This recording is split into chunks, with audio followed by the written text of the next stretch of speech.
Hello, everyone. Good morning. The webinar has started. While we wait for other participants to join, I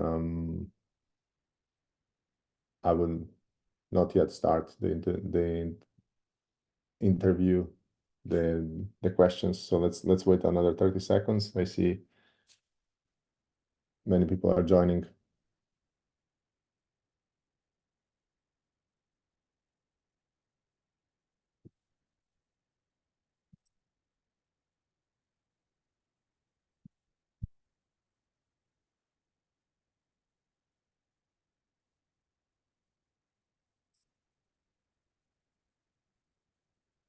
Yeah.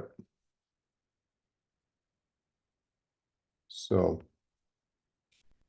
I don't know, we can start, I guess. It's 2 minutes past 9:30, so I think we can start. I would just give a brief intro, and while the others are joining, and then hopefully we will be ready for everybody will be ready for the core part of the webinar. So welcome everyone to this webinar. The webinar is about a very hot topic, actually two hot topics. One is the European health data space, and the other one is AI. And the webinar is hosted by the AI Accelerate project, Horizon 2020 European funded project that supports that with the aim of creating AI solutions in healthcare space. The project is available at www.accelerate.eu. You can see it also on our LinkedIn page. Is hosted. You can find more information about the project. Project started in 2021 and going towards the conclusion in the next couple of months, where we were working with several hospitals, some of the biggest hospitals in Europe, collecting the data, creating innovative solutions and AI solutions, and now presenting the results in a couple of weeks, in a couple of months. So we had several lessons learned, and we decided to share them with you and discuss with some of the key players of the project that I will introduce soon. This is I mentioned the project, but then within the project there is the topic of AI, creating AI solutions, accessing to the data, and then of course what is very interesting to mention and to talk about is on one side the challenges, but the other side European health data space that will be a new framework, a new regulation that will be approved soon, hopefully, and that we will discuss in a few seconds. The meeting will be recorded, so we will share also later on some snippets of it, some key takeaways and so on with the audience, but feel free, for those participating this morning, feel free to ask in the chat the questions, write them, and then we will have time at the end to reply. The structure of the meeting is the structure of this webinar will be we have 4 participants. I mean, myself and three key participants. I'm just introduction and asking questions. The 3 participants are Pekka Kari from HUS. They will have a chance to say a couple of words later on. Francesca Carraro from Chino.io, our company, and Gianpaolo Pileggi from NEC. I will ask them now. I will start the interviews, and I will ask them a few questions that we also gathered from the audience and from the stakeholders, trying to cover all the topics and organize the questions of interest that came from the audience, that will touch on all the topics and ask them in a way that we try to cover everything. But feel free to ask any question in the chat, or later on we will be happy to answer, or LinkedIn perhaps, if you don't manage to see live, but later on you see the recording, feel free to write on LinkedIn page. So we will start the interview now with Pekka. Pekka, you are technology officer at HUS, one of the biggest, if not the biggest hospital in Europe, right? Can you tell us a bit briefly about you, HUS, and also Accelerate that you joined recently?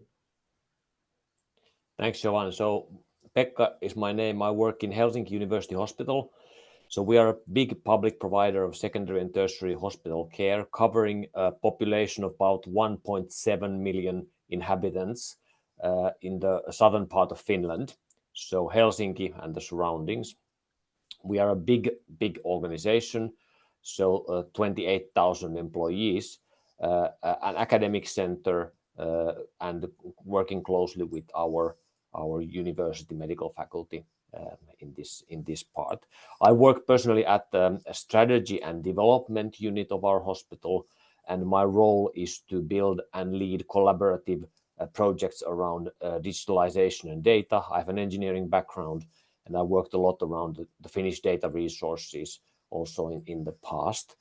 I have joined Accelerate as a coordinator now for the last part of the project, and I am also coordinating some other data-related EU projects at the moment. So this is a topic very close to my heart and very enthusiastic about it. Yeah, and let's jump then straight into it. You have seen several projects. That's what you do on daily basis in HUS. How do you see the legal and technical challenges, legal and ethical challenges, impacting innovation in those in very innovative projects that you are dealing with?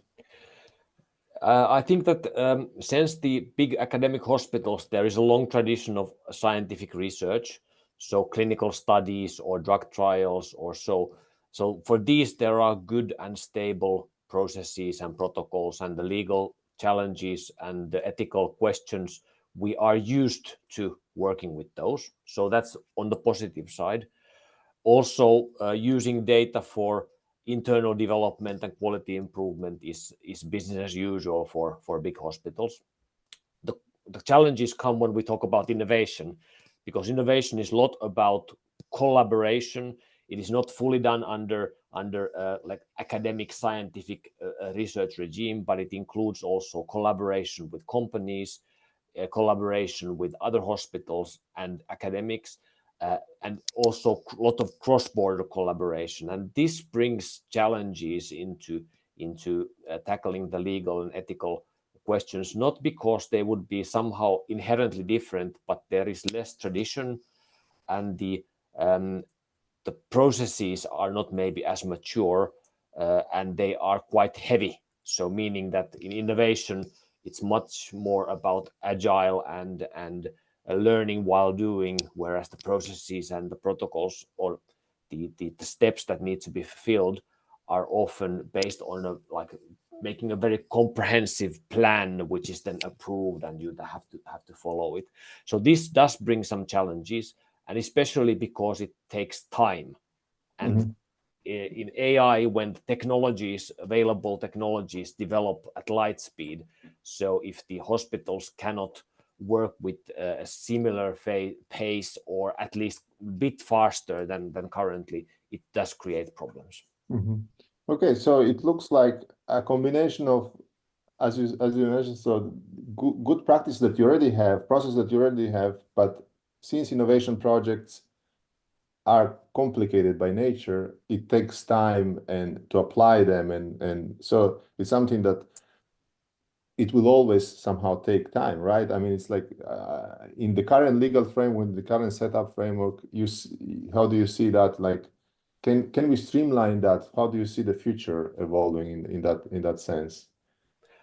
I think we can and we should somehow streamline it.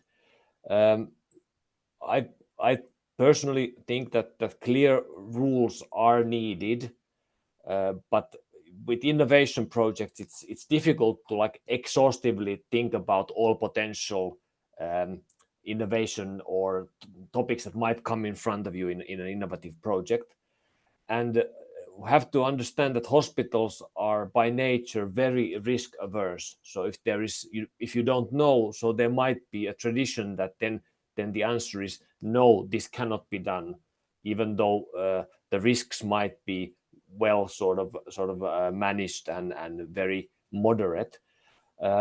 We have this challenge sometimes of a legal and ethical iron curtain, which is sort of pulled, that nothing can be done. And I think that this is a problem which requires some work, and it's about not taking risks that cannot be managed, but not knowing exactly what we are doing in the beginning is kind of a nature in these types of projects, and these things are then refined along the way. Thanks. This is very interesting. What I observed from external is that HUS is one of the easiest going hospitals out there in lowering down that iron curtain. But as you pointed out, it still exists, and even in the most progressive, innovative environments in Europe. I think it's that in Finland we do have certain relatively clear legislation around the use of patient data for research and for development and for innovation. So it's more advanced than maybe in some other places in Europe, but still these challenges exist, and this, especially the delays, can be quite substantial, especially when we're talking about the cross-border collaboration, where you have to do things in multiple hospitals. Yeah, and that with that introduction, now we can jump into one of the main topics, European health data space. You have been following that closely. How do you see health data space? First of all, can you just give us a brief intro, and how do you see that impacting these challenges that you just mentioned? So European health data space is an initiative by EU. So it's a regulation trying to build like common rules, standards, and practices, and some infrastructure and some governance framework around the use of health data in European context. It includes rules and regulations for primary use, meaning that the data used for the patient's treatment, for example, cross-border services for citizens, the e-prescription and the patient summaries that would be available then cross-border. Also harmonize how patients can access their own data and have rights to exercise their rights on their own health data. That may lead into new value-added services, for example. And then there are some requirements for the electronic medical record products, which will be European-wide. Then there's the secondary use of data, meaning that for other purposes than the treatment. And here the impact will be, at least in the domain where I work, will be most significant. So there will be the creation of health data access bodies, or EHDS, as they are abbreviated in the European slang. There will be requirements to generate metadata from data sources, meaning that the data sources will become more visible so that researchers and innovators can find data sets. There will be activities on data quality, and then also providing secure processing environments that would be harmonized on the European scale. And this is the regulation aiming for. I think that this might, if well implemented and with the positive innovation-friendly interpretations, this might have a big impact. And but it's about rules on how it could work, and then the projects, of course, need to work in this framework, and some national rules will still remain, but it's a bit uncertain to what extent they are also then possible. Okay, thanks. Very, very, very interesting, very broad. It's a regulation, but a lot of framework, a lot of things included. If we focus more on the topic of this discussion also, and your also interest in facilitating the reuse of data, it looks to me that this facilitation, this simplification will be implemented by providing safe environments, and from now on creating copies of data that can be used for research. While if we want to access to existing data, retrospective data that is already in the hospitals, the challenges will be still there, because we will need to go back somehow to an existing data sets that are not ready, that are not prepared according to European health data space for this new research. Is that correct? Or do you think it will also facilitate somehow the access to the existing data sets in the hospitals? I hope it will, but this is a good question. I think that it is not to be underestimated, the effort that will be needed, for example, for hospitals to build data infrastructure and have their internal data more useful for secondary purposes. Leading hospitals in Europe have been doing that, and there are data platforms which sort of systematically take this inside the hospital. But it's true that it might be that it takes a long time, and it is not insignificant investment that hospitals need to put in order to make their data available. But there is already activity around this in leading hospitals, and I think that this will be hopefully harmonizing some of the requirements, also hopefully harmonizing some of the paperwork, because now it's really, if we do a collaborative project between Finland and between Spain and Italy, like in this Accelerate project, all hospitals have their own type of paperwork. It's a little bit different types of questions that need to be answered, different types of formats that have to be done. Hopefully this would be more harmonized, so that if you have a collaborative multi-center study which requires data from several hospitals, you could do basically one set of documents which would be more or less accepted by all national authorities or ethical boards or data access bodies in each country. Yeah, that's very interesting, and thanks Vega for these insights and your overview from a higher level perspective, also multiple projects, multiple activities where you're involved in, and also European health data space. Now I will switch to Francesca to give us more details about insight about day-to-day activities within AI Accelerate project that you mentioned. So Francesca, if we can have you, then we will go back again for the audience. Feel free to write questions in the chat. We will have hopefully 5 to 10 minutes, even perhaps more, at the end of the webinar to ask questions to the panelists, and can be again to Becca, but can be also now to Francesca, who will tell us a bit more about details within the project. So Francesca, you are a lawyer and a data protection specialist at Chino. You have been involved in the project from the day zero with a team of legal experts at the service of the project, which means you have been covering everything that was required within the project to facilitate the access to the data, to facilitate the data processing, to facilitate the creation of the service. Can you tell us a bit more about your involvement in the project and the main activities? Thank you, Jovan. Yes, together with some other colleagues, I was the legal and ethics consultant in the project, and mainly for ethics aspect, I mean the data protection aspect.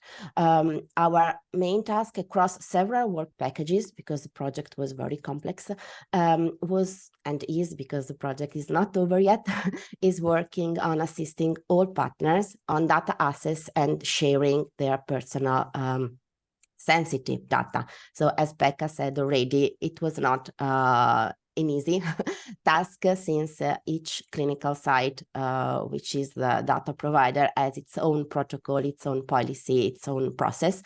But from our side, what we have done was dealing with the ethics aspect, especially providing some guidelines and some support in the sharing data for secondary use, because in the project, the main purpose was sharing data for AI development, which is not a primary purpose, but it is a secondary purpose. So it is something more difficult to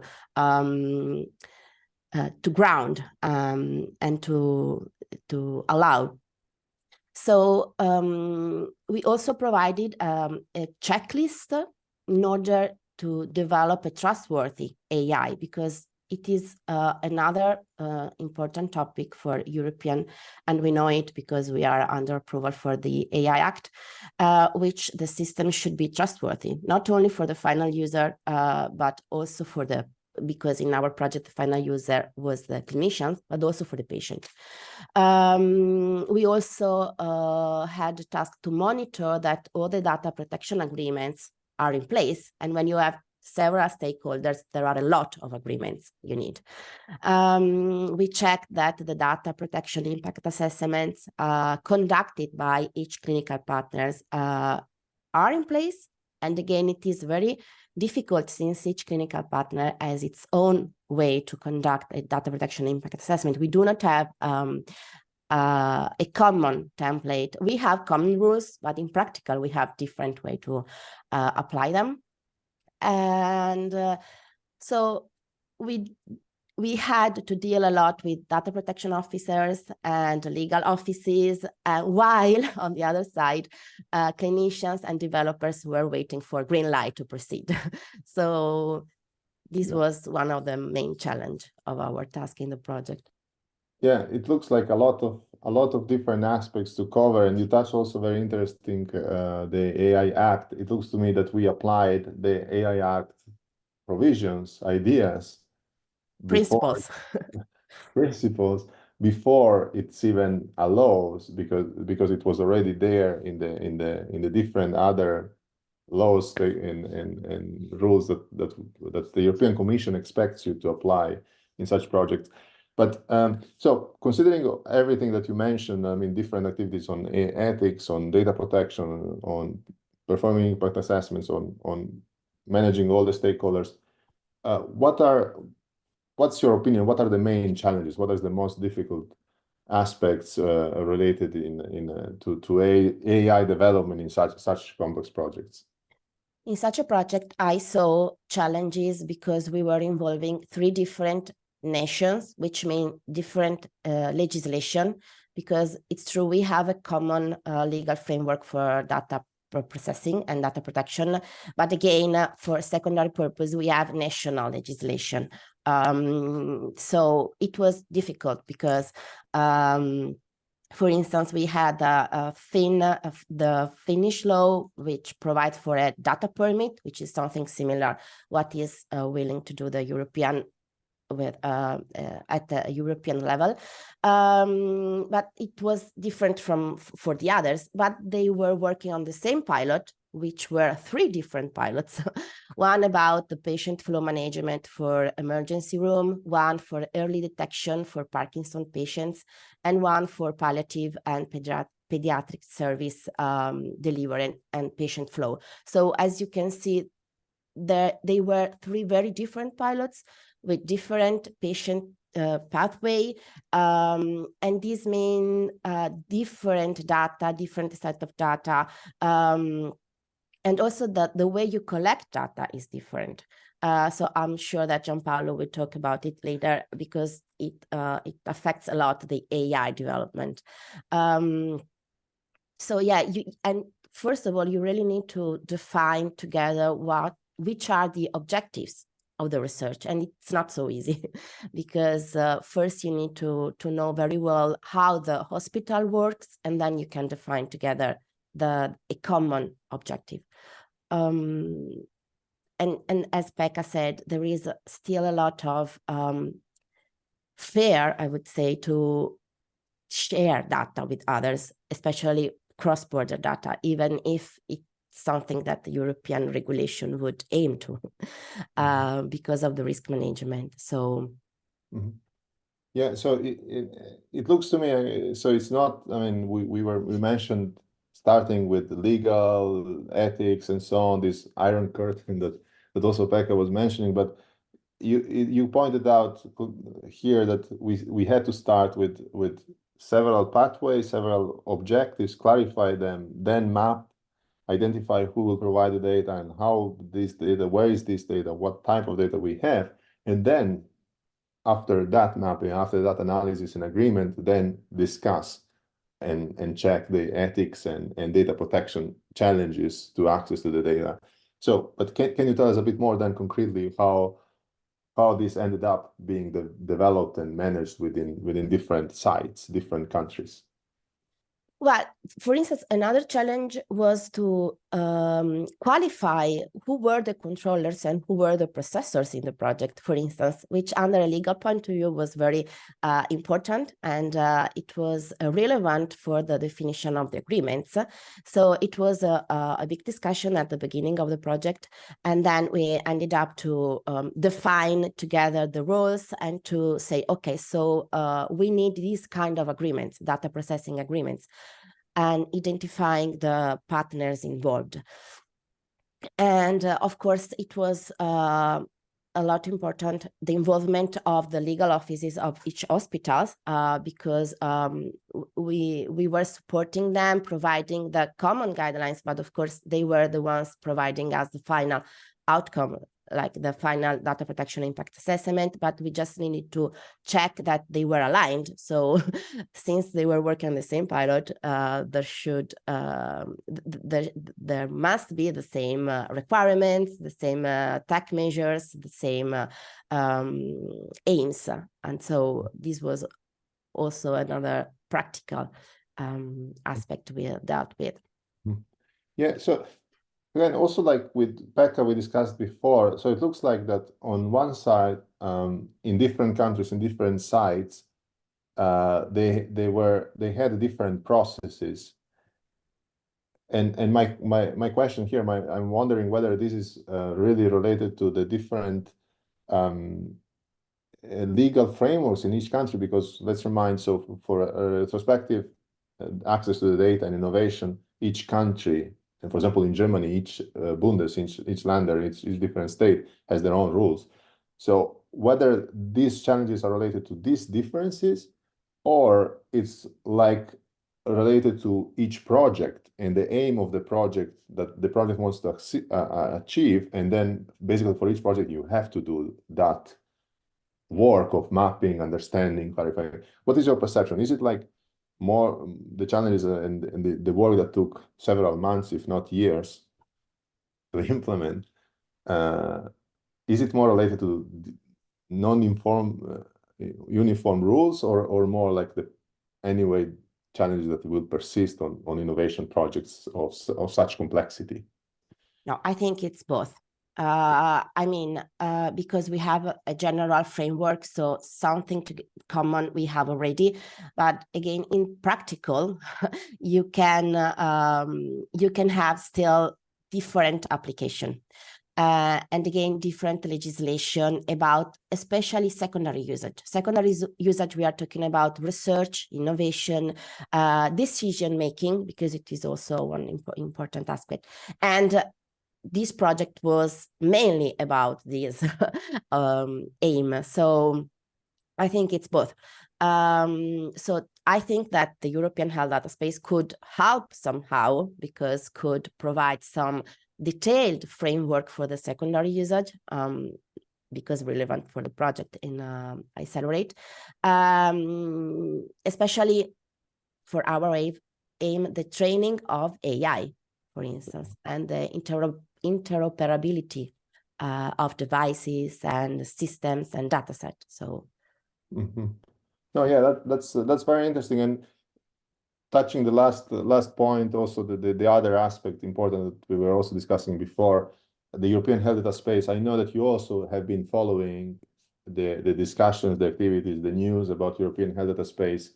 Do you think, with the preliminary information that we have, do you think it's going to facilitate that, to solve the, for example, challenges accessing to the data for AI, for interoperability and so on? What's your opinion there?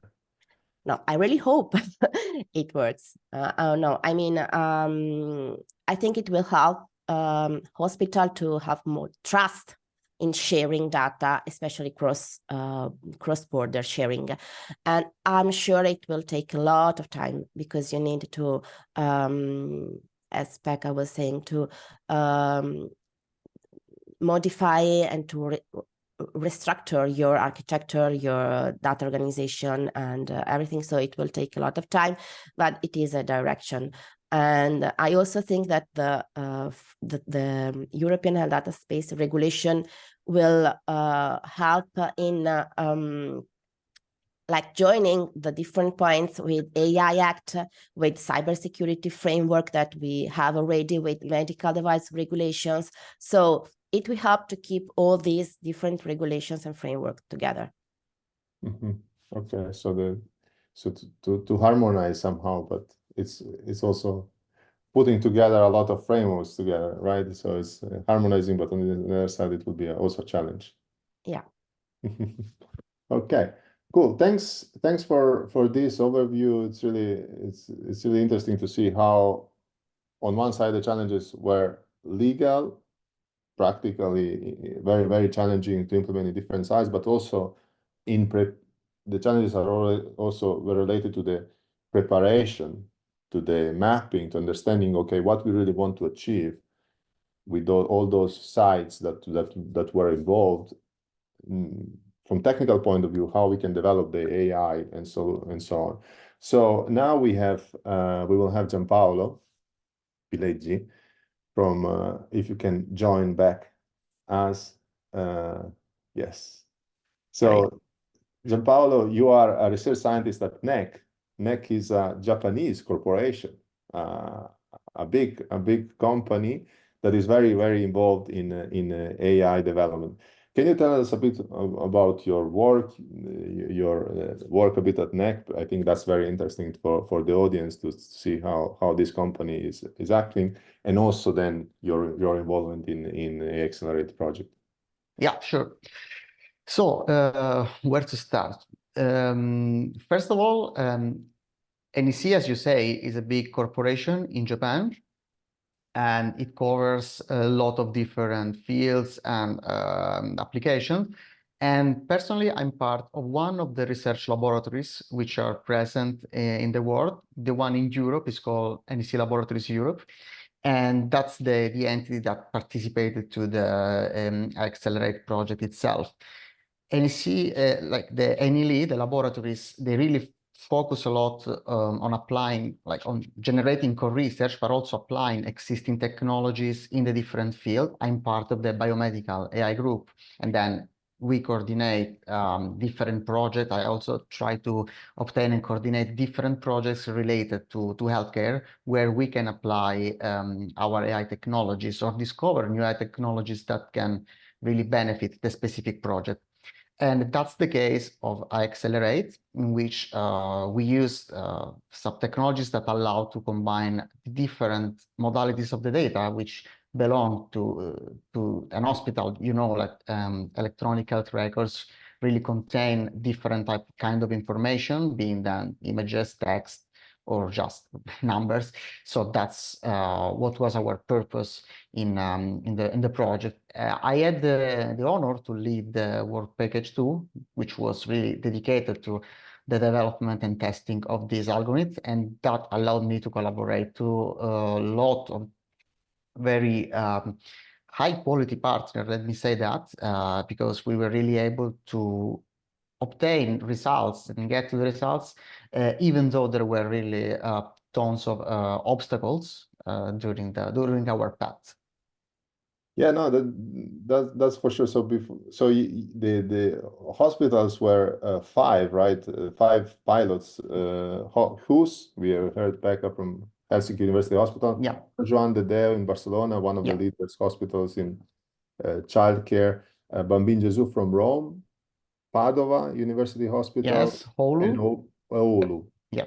In Finland. So very interesting partners, and some of the biggest and most innovative hospitals, research facilities, innovation facilities in Europe. So very interesting work. So, and you had the nice, easy task to access to several of those hospitals, map the data they have in order to build your AI models. That sounds very easy. So can you tell us a bit more how the challenges that you encountered? So I can describe that from a higher level, because I was lucky to be surrounded by many colleagues, which were really the technical ones who were supposed to access the the platform, but I can say for sure there were a radical difference between accessing to the host platform, in which there is this Archimedes platform that stores the registries and the centralized data that needed a different type of approach in terms of like creating specific Docker container, deploying the algorithm that we wanted to use. On the other side, for San Giovanni, we used a different approach. We were able to redact the legal documentation, which allowed us to process the data by guaranteeing the GDPR like fulfillment. And we were able to do that initially in-house and then deploy our training system on their premise.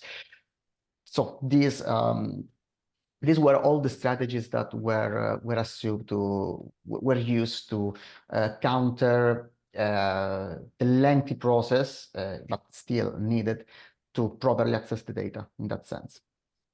So to connect also with what Francesca said, so we initially had to agree on what we would like to build, plan it.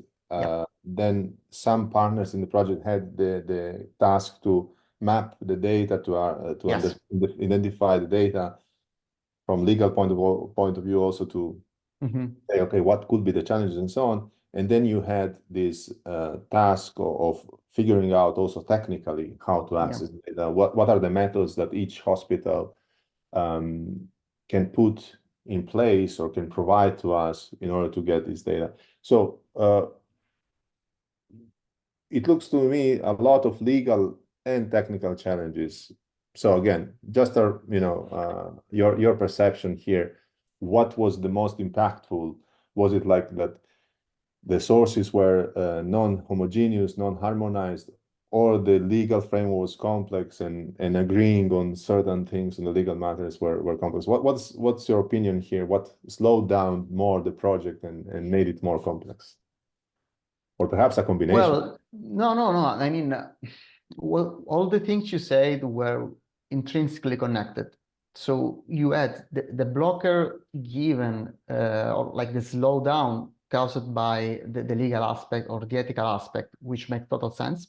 But then at the same time, you also have to figure how to deal with these different data, which are organized in different ways, which are structured in different ways, because there are different standards between each hospital, and it makes sense.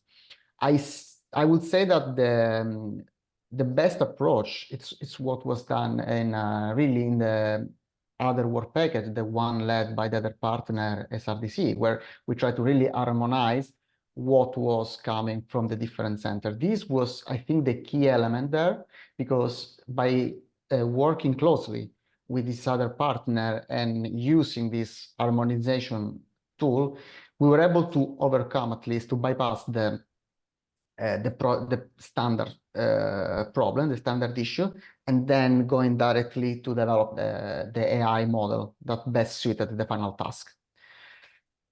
So I would say that the legal was one thing for sure, but also figuring out and discussing with the clinical how to best model the problem that we wanted to figure out. And this can be like a nice example could be given by Pilot 2, where we work closely with the clinicians, and then we discussed meeting by meeting after meeting how we were supposed to model the problem that they want to predict, which is like essentially how the Parkinson condition gets worse and how can we predict that. And this was done, it was not done immediately. So it required a lot of back and forth for deciding what was the so-called ground truth and how to best model it. So yeah, there is not a proper answer to this, because there were a lot of different elements that combine. But for sure, both legal but technical, like modeling problems were important. And as I said before, at least getting rid of the different standards in this sense was really an important move.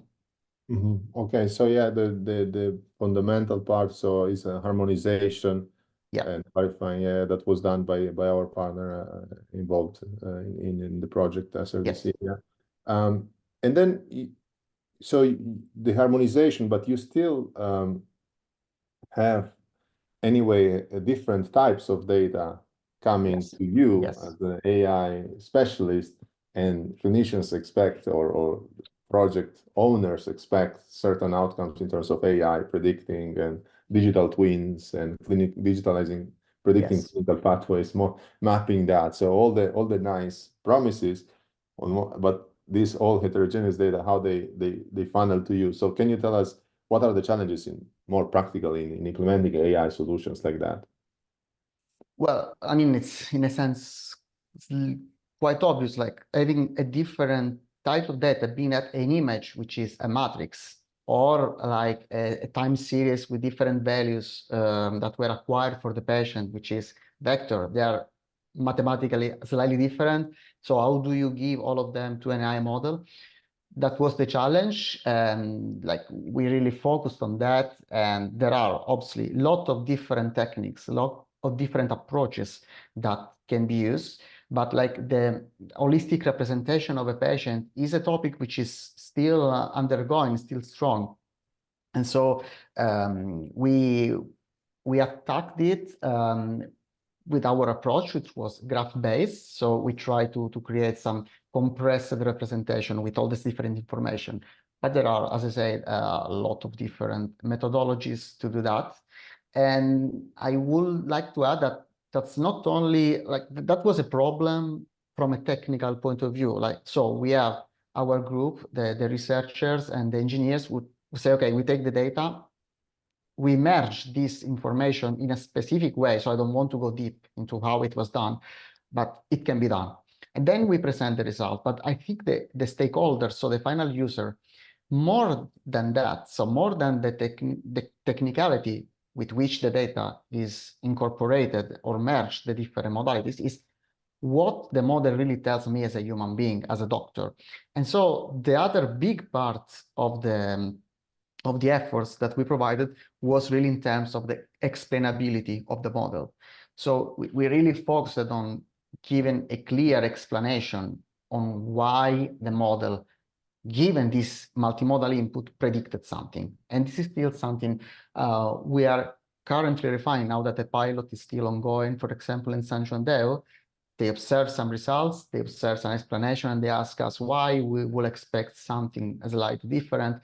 And I think this is the way that clinicians, or the clinical environment and the technological, the AI developer environment needs to collaborate.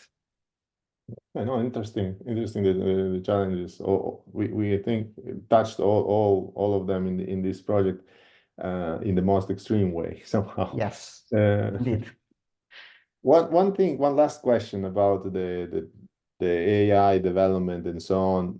I'm curious, there are several ways nowadays several technologies that are proposed to facilitate the access to the data. For example, centralizing everything in one single place and accessing the data is kind of a dream, I guess, of data scientists, but it's very difficult to achieve technically and legally speaking to take data from Spain, from Finland, from Italy, and put them somewhere in a central data place. That data space, perhaps European health data space will touch on that, but for now we need and we will have anyway in the future the need to apply decentralized approaches or synthetic data approaches or anonymization approaches. So what's your perception here? What did you try out, for example, and what's somehow your feedback on the alternative solutions that can be invented here or proposed? I mean, yeah, like my experience with this project was more of a brute force approach. So we really took the model and placed the model in the different centers, more or less, and trained there. I would say that I'm really attracted, and I was wondering how a real federated learning approach,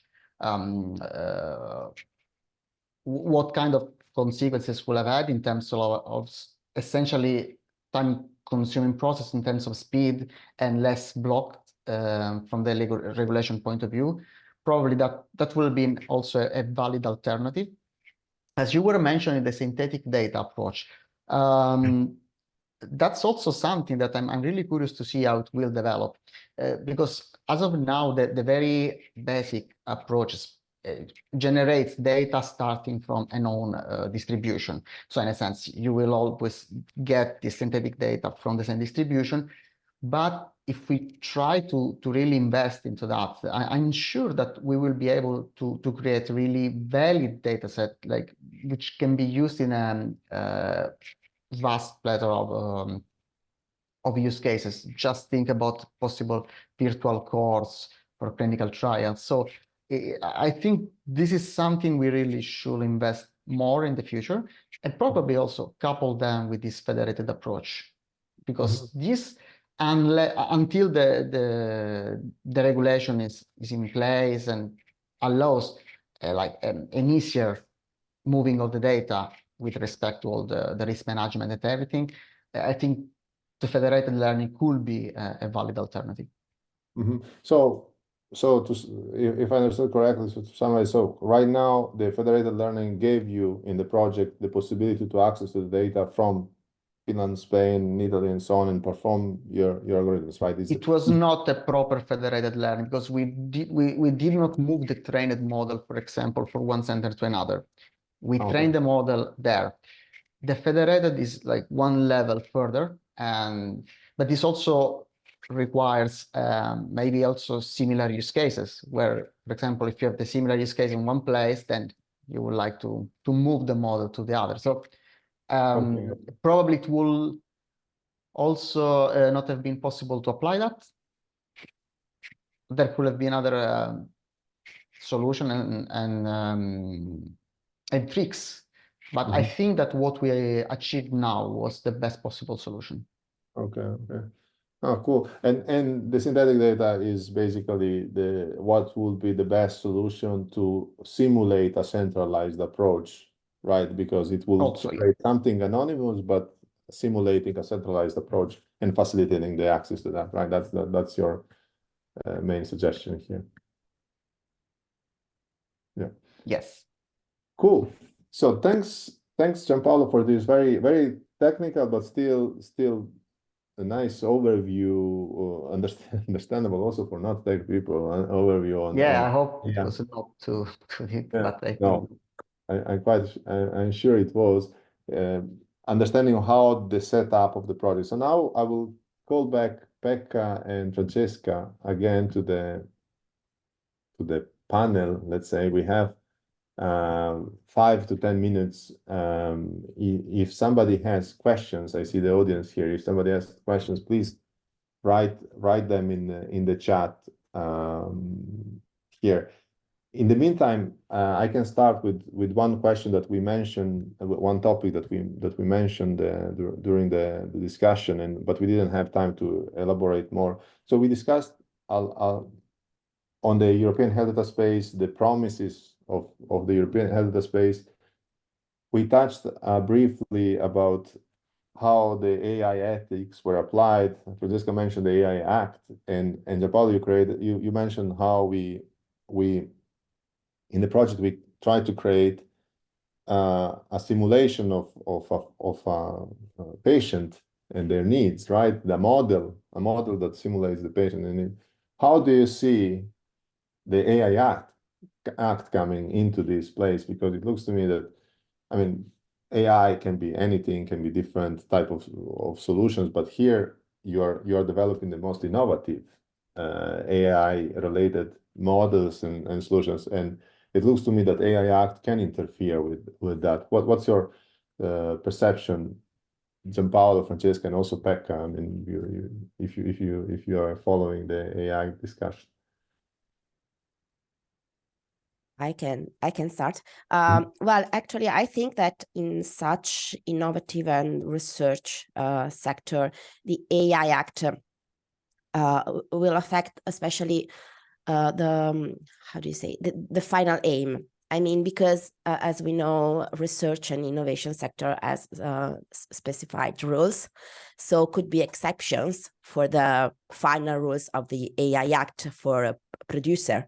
But again, if your will is to make research and innovation for something that in the future could be a product, then you should consider AI regulation since the beginning. And I think especially under the point of view of data protection, of course, and explainability, as Gianpaolo mentioned, trustworthiness, accuracy of data. And so since the beginning, you need already to consider all of these principles. Mm-hmm. Okay, I don't know if Gianpaolo, you have any if you are following, if you have any opinion on the Act and impact on your. Yeah, no, that what I really hope is that there is some sort of middle ground that it can be achieved. So like I still think that data is one of the most powerful weapon that a person has, the personal data, sensitive data. So it's fundamental that those rights are guaranteed and that there is not a misusage of this data. At the same time, I do believe that there are ways to control the processing of the data in the most secure way possible. And I hope that there is some change that allows for also not only the public research center, but also the private ones to use the data just to develop the technology. And if a product is developed, then that there are additional regulation that prevent like from exploiting the personal information per se. Mm-hmm. It's still vague, but I think that this is needed also with how the current AI models are developing. Just think about the LLMs and all the information that are taken into, sometimes also without control. So we just have to do that, to control this flow of information in the best way possible, but not really restricting who is developing the algorithm. Mm-hmm. Yeah, I know that there was a discussion on the producers and of the AI and what regulation will cover. So it's going to be really interesting how it's going to be restricting the chain of producers and users and appliers and the company that will apply the AI in practice, right? Pekka, one last question. I see our audience is shy and nobody is asking us anything tough or interesting. I don't know if you have anything just right. But one last question of curiosity. Again, I've been following WHOIS since 2015 when we started at Chino working, even before. I always saw it as a super advanced environment, hospital environment for innovation. A lot of collaborations with startups, a lot of innovative initiatives internally, and also a lot of research innovation projects like this one. And new trends are popping up, for example, like AI Act that disrupted, I guess, the Google trends and the innovation trends in the last couple of years.